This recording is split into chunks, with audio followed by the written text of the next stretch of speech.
Girl, isa ka bang estudyante, caregiver, hotel worker na nandito sa Israel na ang trabaho ay nakakapagod, hirap sa pagkuha ng sahod, kaya ang mukha ay para ng tuhod? At may kasabihan tayo na sa mundong napakalungkot, sumasaya lang kapag bagong sahod. Ulang na naman, sa mundong nakakapagod, sumasaya lang kapag nakuha ka agad ang sahod at sa gabi ay may humahagod.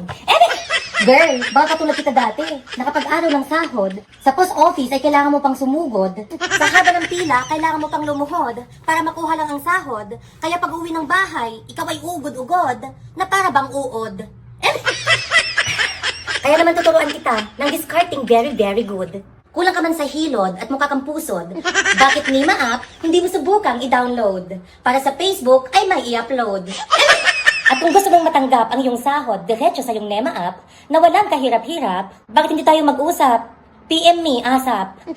At lagi nating tatandaan na ang OFW yung walang Nema app, sa gabi ay walang kayakap dahil amoy kulisap. At sa umaga, ang mga mata ay hindi maikurap dahil namamaga ang talukap.